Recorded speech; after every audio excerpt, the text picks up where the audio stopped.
Okay, thank you, James and AJ, for having me, and for the rest of the Central London Humanists team. Really excited about this evening. We've got two expert speakers here, and we also will hear from a PhD candidate as well. So all these topics are relevant to apostasy, leaving high control religious groups in the UK, and the issues that people will face when they do so. So first of all, we've got Dr. Wendy Grendel. Now, Wendy is a senior lecturer at Regent College London. She developed specialist knowledge of several areas of social psychology, such as group dynamics, social dominance, and coercion and control in a religious environment. During her PhD, Wendy explored the lived experiences of people shunned from the Jehovah's Witnesses community, with particular reference to the impact on the individual's life and the strategies employed to cope with such an event. One important contribution of her research is the integrated model of social dynamics and coercive power constructs. And you can see some of her papers were linked in the events for this evening as well, which I'm sure James will be happy to share with anybody who wants them. So thank you very much, Wendy, for coming to talk to us this evening. I'm really excited to hear what you say on a personal level, as I'm ex-Jehovah's Witness, as you know, myself, and have supported ex-Jehovah's Witnesses for the last 15 years. And I remember when you first started to collect participants for your study. I think I helped recruit a few people for you at that time. So I'm really excited to hear what came of the study, and your thoughts on coercion in particular, and shunning, I'm sure, will be a big topic. Secondly, we will come to Dr. Savin Bhapias-Tardi. Savin is a senior lecturer in psychology at the University of Roehampton and a chartered counselling psychologist. Savin's clinical and research expertise is on traumatic experiences and community-based violence, particularly honour-based violence, and female genital mutilation and forced marriage. I'm also particularly excited to hear from Savin, as I know that she's been doing some amazing work to support people, ex-Muslims, particularly people that have left controlling religions, and her work on honour-based violence and the support she gives to survivors of that is quite inspiring. So I'm quite interested to hear her views on this. So thank you both for agreeing to talk with us this evening, and I'm sure everyone else is as excited as I am. Right, so if I could just start with the two of you just doing a little sort of 5 minutes introduction to your work, how you came to it. I mean, it's always interesting to hear like your personal interest in the subject as well, and sort of any little tidbits or anything interesting that you'd like to share. So if we could start with Wendy, how you started your research back in those early days, where you are today with it, and what your main findings are to date. That would be really interesting to hear. Yes, definitely. And hi, everybody. It's a pleasure for me to be here. So, wow, my journey in exploring and understanding the implications of religious shunning actually started during my master. And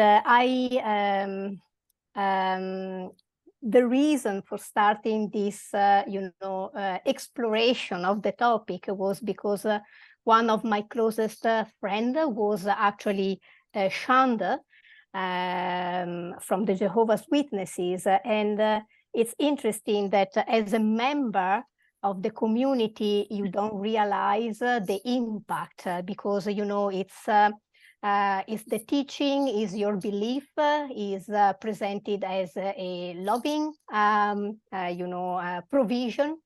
But talking with her, I realized that the impact was quite serious.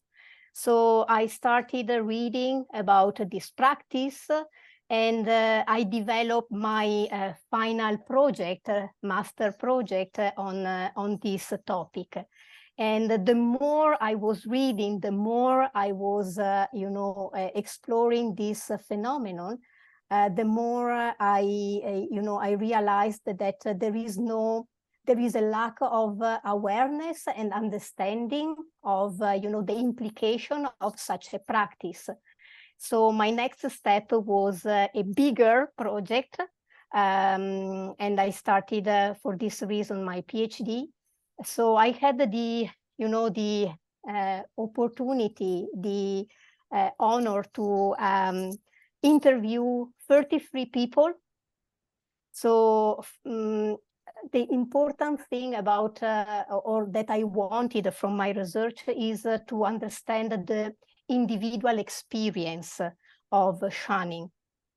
And just to to provide a quick overview, because I'm not sure that maybe all people attending here today are aware or of what religious shunning is.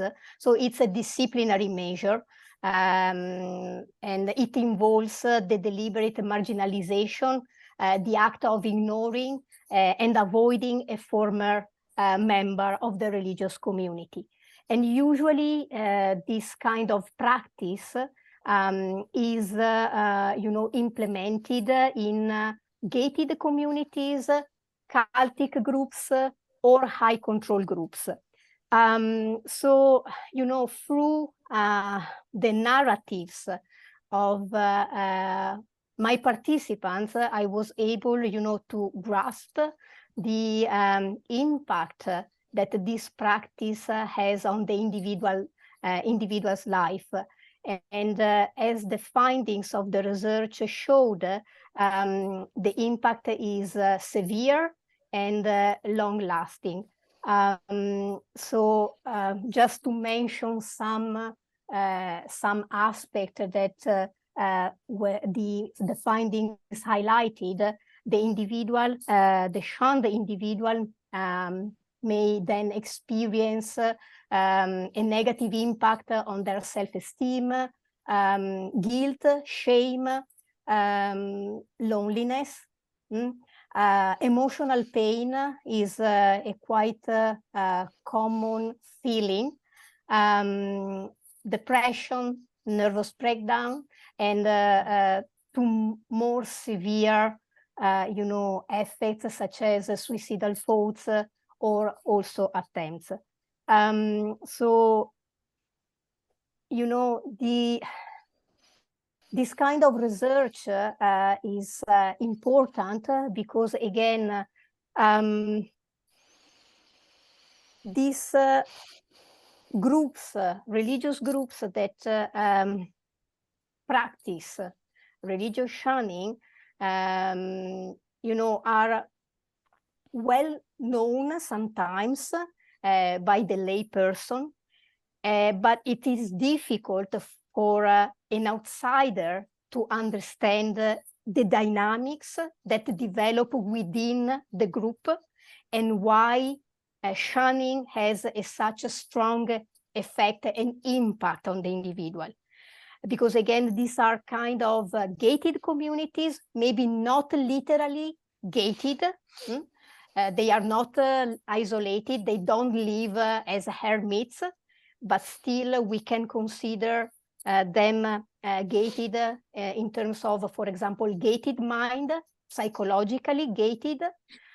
So all the relationships develop, the meaningful relationship develop within the community. And when the individual is shunned from the community, they experience a sudden social void. They lose friends, they lose family, if the family is part of the community, and outside there is nothing, no support, no connection.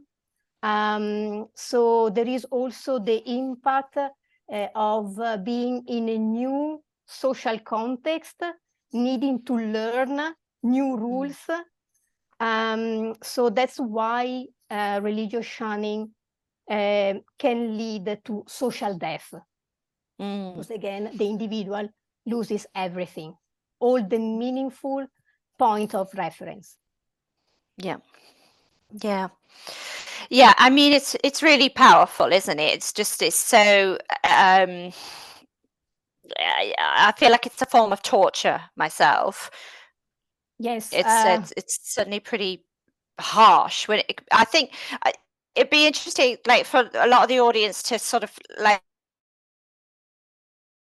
think for themselves. Like I think everybody's some sort or being left, in quite a big way as well. But I think it's hard for people who've not been involved in a religious group like the Jehovah's Witnesses or like the Exclusive Brethren and groups like that are gated, as you say, such closed communities. So like it can be the situation where an individual has had no friends or relatives outside of the religion, and then all of a sudden there's this announcement made at the Kingdom Hall or the church saying that such and such a person is disfellowshipped, and from that second on, no one in that congregation, no one they've ever known their whole life is ever allowed to talk to them again, including their own family. So a person can literally go from having this whole community to 0 people in their life. Yeah. Was that, I mean, because some people do have other people outside, but that's the most extreme situation. Did you come across people like that? So the participants I interviewed, so they had, of course, different experiences, and some of them like had a preventive strategy before leaving the community. So they pondered they planned it. Then they planned the exit, and it takes time, because again you needed to to bear in mind that again outside there is nothing, and based on the teachings of this group, outside is evil. So it takes time for an individual, to start creating meaningful interactions and relationships with non-Jehovah's Witnesses. So this can be a strategy. So slowly, they start, engaging with people outside the community, colleagues. They start cultivating some interest, and through the interest, they, create these initial interactions. Some others, other participants, they had nobody outside. So you can imagine the strong impact of being shunned. And probably I would say that, some of them had the worst implications in terms of, for example, emotional health or physical impact. So yes, we have these 2 different, situations. The individual start creating their or planning their exit. Some others, are shunned, and they needed to start everything from scratch.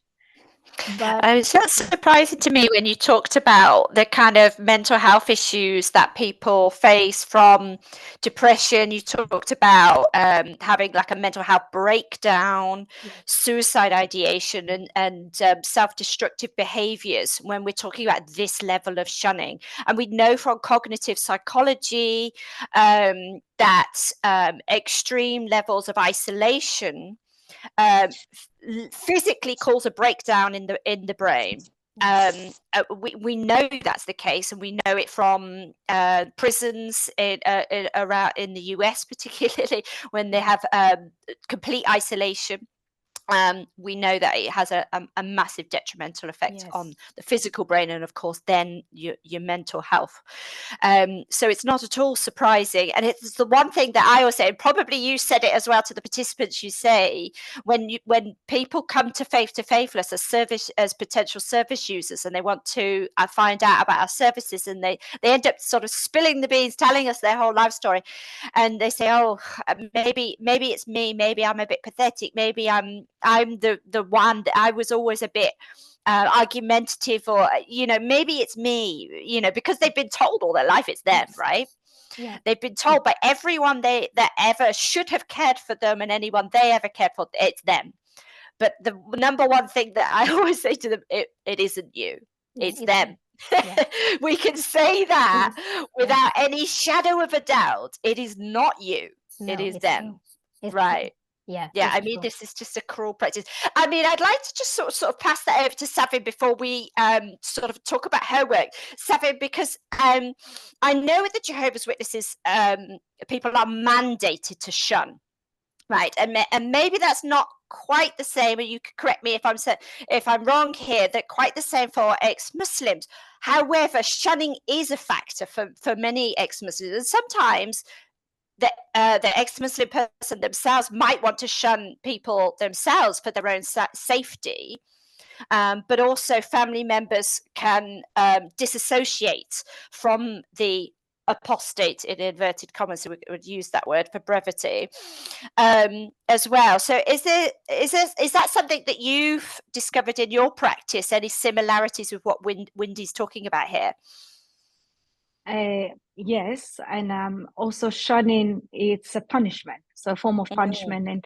And within a lot of communities that I work with, where they do practice honor-based abuse, because honor-based abuse and it goes hand in hand sometimes with the Islamic kind of shunning, because for women, if they conduct certain behaviors that is deemed dishonorable, you automatically also assumes that they're also an apostate. Right. And I just want to go back to some points mentioned earlier about the reason why shunning has such great implication on mental health. It is the shame element. And it's this shame element that individual thinks it was me. Because shame is a feeling we have when we think, not because we've done something wrong, doing something wrong, that triggers guilt. And then you can make up for it.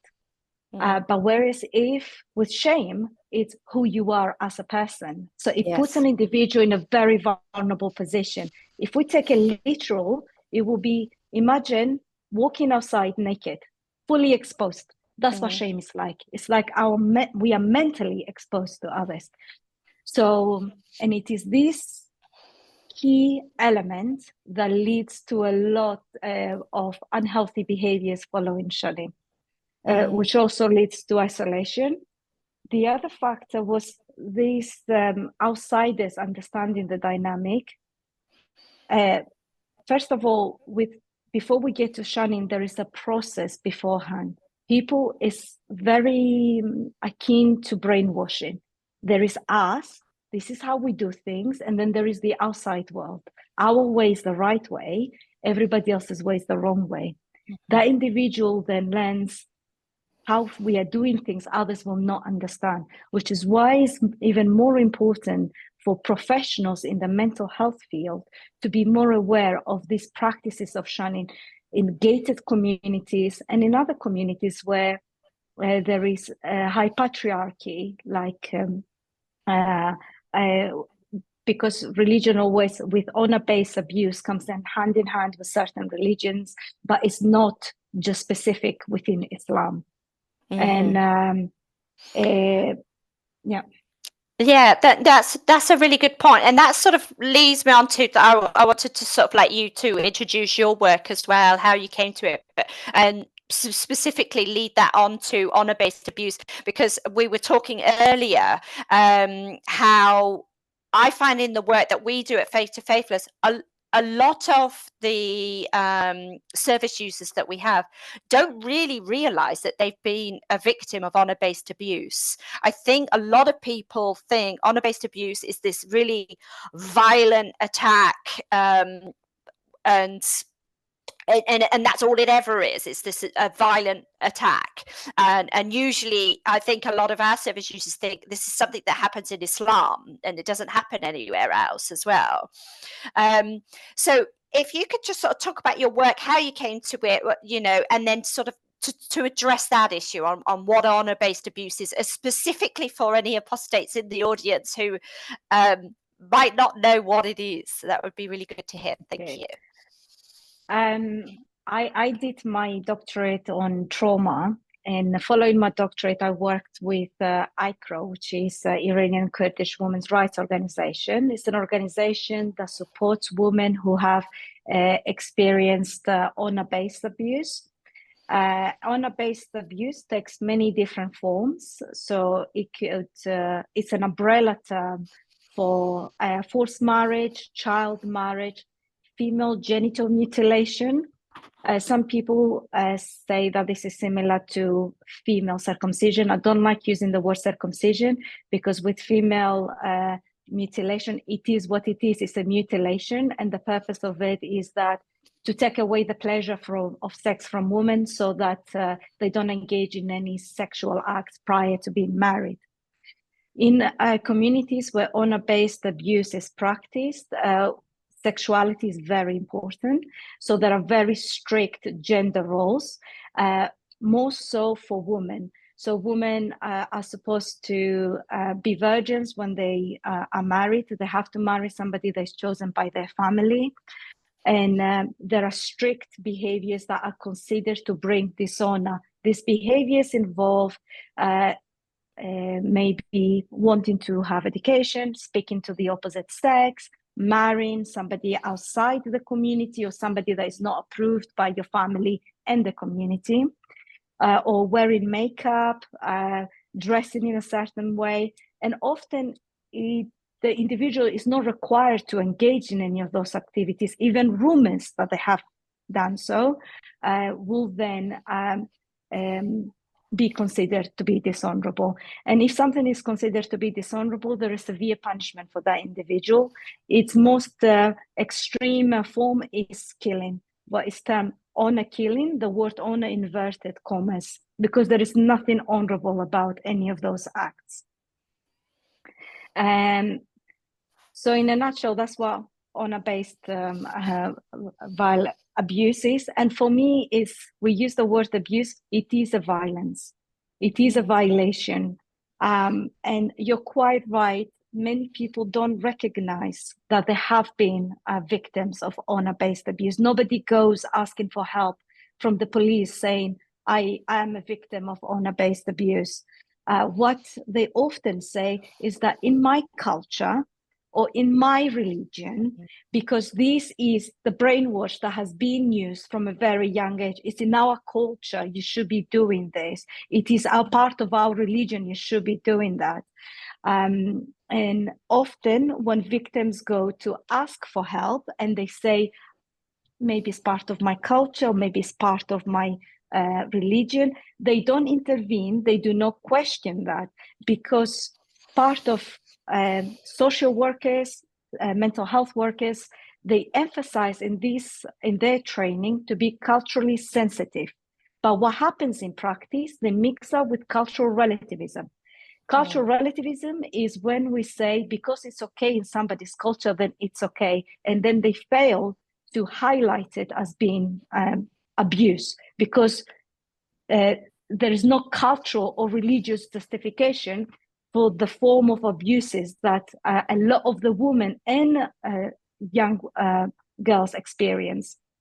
When working with ICRO, I also delivered training at schools, and I also trained GPs, psychologists, and often they did say that I felt unsettled, but I could not ask questions because I thought that that might be seen as racist.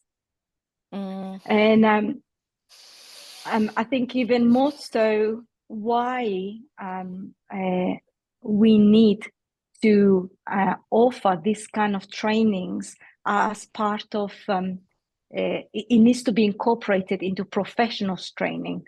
So when they're learning about cultural sensitivity, to be aware that there are groups where there are forms of practices that taking place that violates the human rights, because otherwise a lot of abuse goes by without any action, and a lot of people do not receive the right support. And being shunned from your community and being shunned by your family, it means the individual might also need a lot of practical and financial support. This is another way of abuse, and why a lot of people remain rather than leaving. An individual doesn't decide one day, oh, actually, I no longer believe, therefore I'm going to go. It's a very long process. The individual goes through this process of questioning their own identity. Many people in the ex-Muslim support group report living for a long period of time as a closeted, whatever they call themselves, a non-believer, as an atheist, but complete fear in questioning, because if you question the teachings of Quran, you're a fitna or you're an apostate. You cannot be questioning any of the teaching or what the Quran says. And often are faced, if they do so, there is often a lot of verbal or physical violence. Yeah. Yeah, I mean, that's a really important point that I want our audience to sort of really get, that fear in just questioning. We're not talking even yet about leaving, even just questioning the faith inside your own head is a really frightening thing to do for the first time. If anyone's not seen the drama series Under the Banner of Heaven, which is about a Mormon community, a fundamentalist Mormon community, there's a character in it played by Andrew Garfield where he questions his faith for the first time, and the fear on his face, he hides in his car in the garage to read something. It's really quite palpable. It's good for somebody who doesn't understand this to sort of get an idea of how frightening just asking those questions is. And it's not irrational either, as you've just said. Like this, it can lead to severe consequences. So their fear is quite well founded. And I think it's really important for the work that you do and the work that we're doing for us to sort of recognize that and be there as the support for those people. What I wanted to sort of go on to a question for both of you really is, I want to find out what your views are on what government institutions, what legislation could be changed, what government institutions could be doing more of, what service providers in general, like charitable groups, social services and so on, government bodies, what could they be doing to support people who have left controlling religious groups? And, could any legislation be changed or implemented that would make lives easier, would make support for those people easier? Wendy, do you want to start with that question? Yeah, I think that the great thing of legislation or of law is that it can changes to better meet the needs of the society. So, for example, in terms of religious shunning, this is about coercion and control, because it fosters dependence. It's a way to monopolize members' life, is a way to deprive the individual of the social support they need. So it is a tactic that is abusive, and it aims at controlling and coercing members.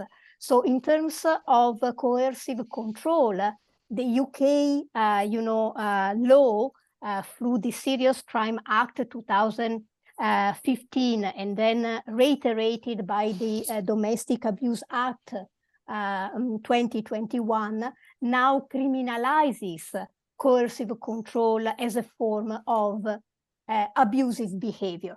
But unfortunately, it's a great step, but this is when it is enacted, this kind of abusive behavior in a family relationship or intimate relationship.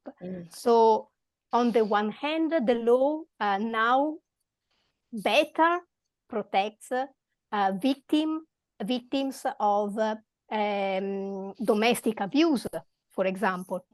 However, another segment of the society is not yet protected by law.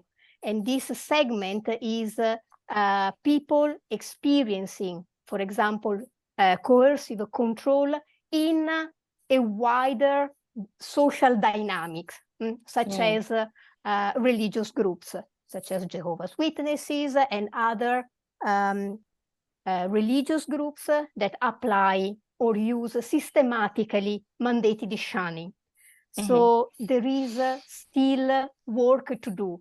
And that's why at the beginning I was saying that research is important, because it's a way to focus, to raise awareness and to focus the attention of government of the needs of the society. So that's why Dr. Savin, myself, and Dr. Maya Flax, we suggested that there is a scope, to apply this law, the Serious Crime Act 2015, and to support victims of religious shunning. So we need more research. That's the main point, and can take time for the government to realize the importance of protecting also people experiencing coercive control in a different context than the family relationship or intimate relationship. Yes, I definitely agree with you there, and you're right that we need more funding for academic research onto this, and it's something that actually the government's own Bloom report suggested as well, as I'm sure you're both aware. For those in the audience, the Bloom report was a government commissioned report, which was mostly about the positive value that religious groups bring to society, and basically about saving the government money. But it also talked about the negative impacts of certain religious groups on former members, and it suggested that the government should fund more academic research on the topic and support services, and it specifically mentioned us at Faith to Faithless as well. And yeah, this is definitely something that's needed, and which we are lobbying government to do. So hopefully that doesn't take many years for them to start doing and acting on funding. Savin, was there anything else you wanted to add to that on legislation or government or sort of service providers, or within the work that you do? I know you ran a report for the Council of Ex-Muslims of Britain recently about the peer support sessions that you run, which I was quite interested to have a look through. Was there anything there that the participants that you've worked with sort of raised with you about support available or not available, or that they wished was available? Was that a topic that has come up for you? And many often face a lot of difficulties in getting any form of support, because there is a need for psychological support, and there is also a need for practical support. Yeah. But in terms of more bigger government, when it comes I guess, more to women's rights, a close thing to me has been the allowance of Sharia courts in the UK, which still go on, although they're not legally bound. I worked with many women where there was severe negative consequences on them. There have been cases where advice has been given to them that even goes against the British law, the law that we have in the UK. So even though that they're not legally bound, I think that is somewhere where they need to really intervene. And also, if coercive and control was expanded to close-gated groups, it will also apply to this group and also to communities where collectively contribute to honor-based abuse. Because honor-based violence is something that is very collective. It's not a single perpetrator and a victim. Usually there are multiple perpetrators and all supported by the community. Yeah. And as you said, like when it comes to religious courts, like Sharia courts and so on, and in the ultra-Orthodox Haredi communities as well, they have their religious courts that sort of take over as sort of family courts and decide who's going to have custody of a child if a person's become a non-believer, etc. And obviously they always favor the religious parent. Very sadly, government institutions often just sort of agree with the religious courts, or they accept the decisions as almost legally binding, as though they were respectable secular courts, which when I find out those stories, I always find that quite shocking and quite disgusting that should happen in a secular society like the UK, where the majority of British people are non-religious. Anyway, I get on my high horse about that. No, I think, sorry, I think that what you said is quite actually important, because we are living in a society where we needed to pay attention to the word we are using, to how we describe things, because of fear of offending someone. And this translates also when we, it's quite when we talk about shunning, when we talk about honor-based violence, when we talk about these kind of topics, is quite tricky, and it's a delicate area. It was really difficult, for example, for us to find a journal happy to publish the article about the Serious Crime Act and the possibility to expand it to protect people experiencing religious shunning, for example. And the main comment was, because there is the Human Rights Act, there are the Article 9 of the European Convention on Human Rights. So, they guarantee religious freedom of choice. So when you argue that the religious shunning is abusive, many argue that is a part of a religious belief. So the implications are, it's quite tricky. It's quite tricky. Yeah. So, I understand the reluctance of government in kind of taking a position, because it's about taking position when you defend, a certain group experiencing a certain kind of abusive behavior because of religious beliefs. Yeah, and that sort of goes back to what Savin was saying. Go on, Savin. No, go on, Terry. I was just going to say that I was going to introduce you into that part anyway, because I was going to say that leads on from what you had said earlier about cultural relativism. But yeah, carry on with what you were going to say there. it is leading to this, but also it's, we have to be politically correct, but sometimes when we try to be politically correct, we're actually politically incorrect.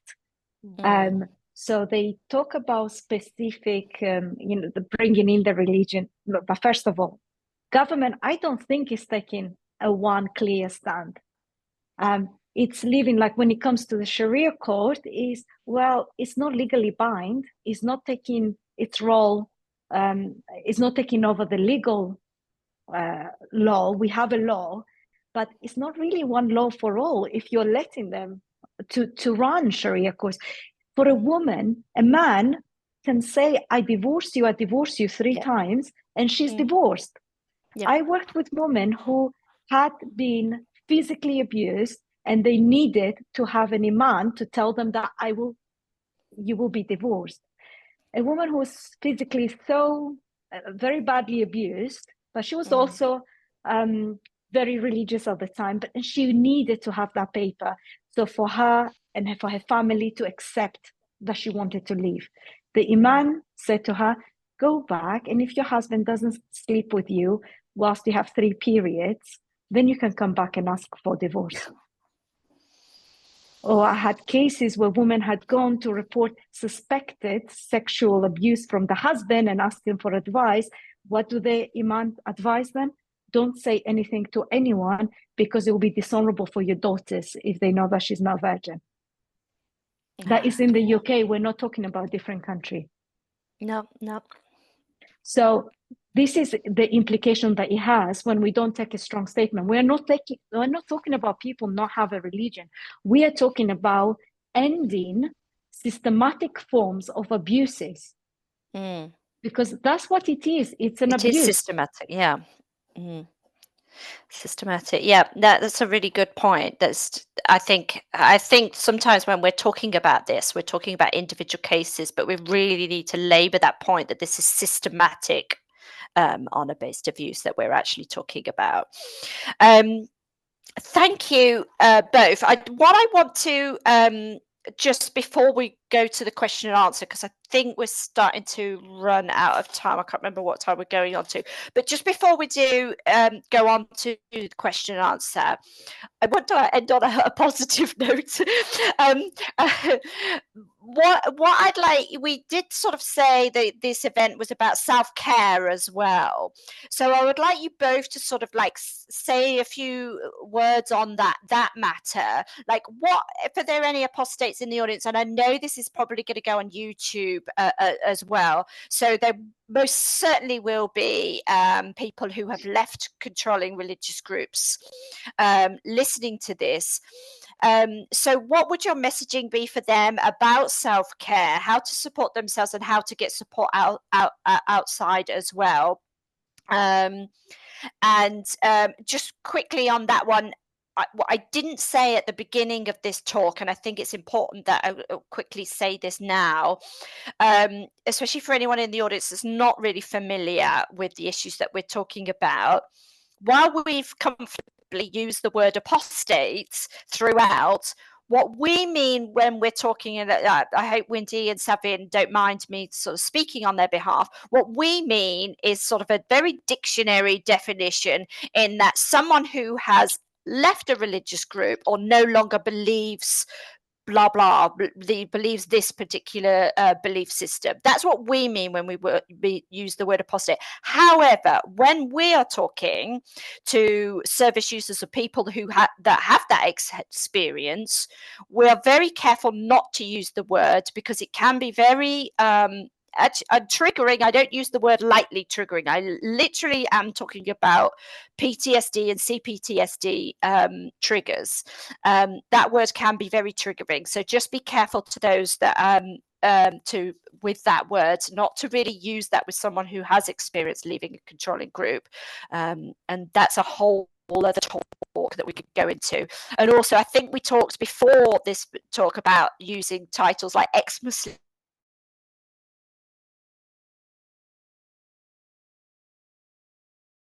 And I do this, and I've got 2 children, and that's how I want to define myself, and I like going for walks in the woods. I don't want to define myself by this past experience. some people do. So anyway, that's that little rant over. Back to you two on self-care and self-care. Thank you. Safi, do you want to start this one? Well, I just want to say that, first of all, there is no one magic thing that you do in terms of self-care. Let's not forget, it's a journey. And remembering that once somebody has been shunned, ostracized by the family and the community, they will often feel this grieving process. We all need to go through that, where we come into terms of what it is that has gone, what is it that we had that we no longer have. It's a very natural response. And often people will go this process of anxiety, depression, and it's very likely, depending on the individual's experiences, it is likely they might also present with symptoms of PTSD or complex PTSD. And isolation and loneliness are also very key things that will happen. And what people do sometimes in order to cope, it's either through self-medicating with alcohol or drugs sometimes. What we need to recognize is first to accept and adapt to the new life. It's very important. And there are two ways of self-care. One is the external part, which is trying to meet with new people, building new support networks. So it's good that we have organizations like Faith to Faithless, or even the Ex-Muslims Council, where we have the support groups and there's a lot of meetup, because often the individual feels isolated and alone because they think they are the only person that is going through, but there are many people out there. And so building new support is very important. Find a therapist to talk through your experiences, to allow you the space to reflect.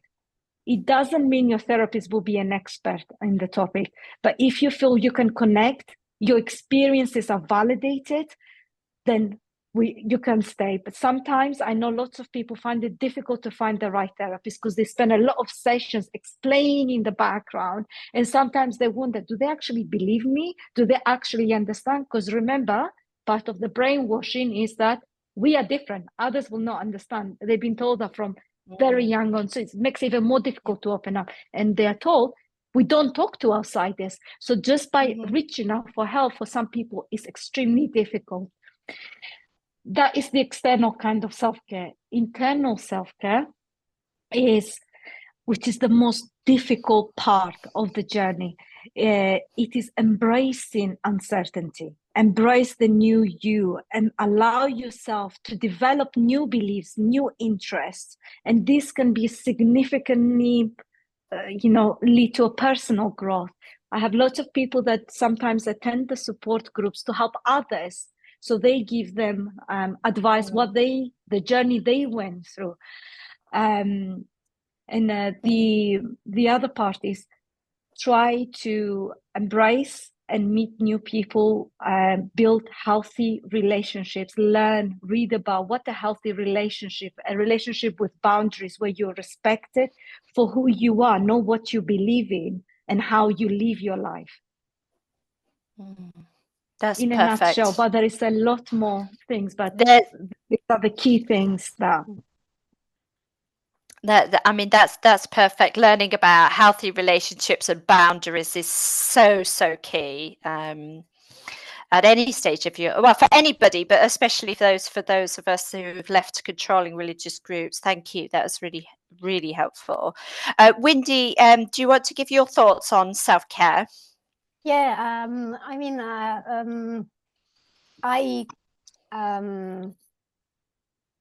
what Savine said, covered well everything, but I just wanted to reiterate that is a journey and it's a process.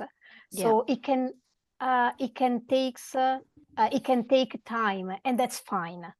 And in this process, it's important at some point to acceptance. acceptance is fundamental, but not only acceptance of the new circumstances, but also self-acceptance. Because as you pointed out earlier, there is this, you are wrong. It's because it's your fault that you have been shunned. It's your, there is this guilt and shame. So at a certain point, the realization that I'm okay the way I am, it's important in in healing, in the healing process. This one thing. And then, yes, to have your feelings validated. Because as a member of, this kind of groups, your thoughts are to be denied. Your doubts are wrong. If you are doubting, it's because you are weak with your faith. And again, there is something wrong that you need to amend and to fix. But actually, so there is this process of ignoring your doubts, your thoughts. When living, it's important actually to realize that your thoughts, your doubts are important, and you need to validate them. So is what I wanted to reiterate or highlight. May I add one last thing? Because we're talking about acceptance, and acceptance is one of the most difficult things for anyone to do, whatever the circumstances. And in such instances, it's even more difficult where we have been violated in some way or abused in some way. And accepting does not make the abuse okay. What it does, it allows the individual to live their life as this being all they are. So that's a very important thing that I feel, because acceptance is not an easy process. Yes, that's a really good point. And I'm actually listening to that as someone who's been through that. So, so that's a really good point. It was comforting to me personally to hear you say that. And I'm sure to others in the audience too. Yes, and I really liked what Wendy said, about being accused of this is all happening because you're weak in your faith as well. And it's really important that people really recognize and accept that what you said, that you don't have to ignore your doubts. It's totally acceptable to have those doubts and those feelings and all the thoughts that you're having. It's totally okay. Okay, I think is introduce a wonderful woman named Lucy Potter, who is a PhD student at Sheffield University at the moment. And she and I have spoken a couple of times now about her research, and I think it's absolutely amazing what she's doing, because there's literally no other research on this topic at the moment out there, and that is on the topic of claiming asylum. We're talking about in the UK here, on the grounds of apostasy, on the grounds of leaving religion. Now, bear in mind, there are many countries around the world, I think all Islamic, where death penalty is the punishment for apostasy or blasphemy as well. So Lucy is conducting that research. She is looking for participants, but I'd like to give you, Lucy, 5 minutes to sort of briefly explain that and what you're looking for the recording and for our audience. And then after that, we will go to the Q&A. Thank you, Lucy. Thank you so much, Terry. And yeah, thank you for the speakers for allowing me a little bit of time to introduce myself. Terry, you've pretty much introduced the research as much as I would like to say. But just to reiterate that it's in collaboration with Humanist UK, and it's looking at claims for asylum that have included an apostasy claim or a non-religious persecution. So I'm looking for anyone where non-religion or apostasy has come into their asylum claim, so it can be intersected with other claims such as sexuality or political ones. And yeah, anyone who's had experiences or are still going through the asylum system, I'd love to know what your experience was. How did the Home Office handle it of you? If there's any improvements that you would like to voice, it's really important to catch those voices in this research. And yeah, I'm based at the University of Sheffield, and then in terms of taking part, I do an introductory call, and then we'll schedule an interview. And this can be on, and any participation is anonymous, so you won't be identified in the research. And I'm also specifically looking for women as well as men, because currently my sample's very male dominated, so it's really, really important to get these get women's experiences of the asylum system and of experiencing apostasy as well. So yeah, please contact me, and if you don't want to take part but are interested in hearing more, then yeah, feel free to contact me in any capacity. But yeah, thank you so much. Brilliant. Thank you, Lucy. And Lucy's email address is on the screen now. It's lpotter2@sheffield.ac.uk. And as Lucy said, if you're not sure if you want to be involved, but this is something that has impacted you, or then do contact Lucy anyway, just to sort of ask questions and find out if it is something you want to be involved in, or you just want to sort of have a chat about it. She's very open, as you can see. She's very friendly, and there's no pressure. So if you chat to her and you think, oh, you know what, I don't think I could deal with that, that's fine. But if you want to chat with her, just ask questions or get involved straight away. That's either is fine. So do get in touch. So thank you again, Lucy, and thank you very much to Dr. Wendy Grendel and Dr. Savin Bapir-Tardi. Really appreciate 3 excellent female speakers talking with us today. About your expertise on the issues that people face when they leave controlling religious groups. I'm really grateful for your time.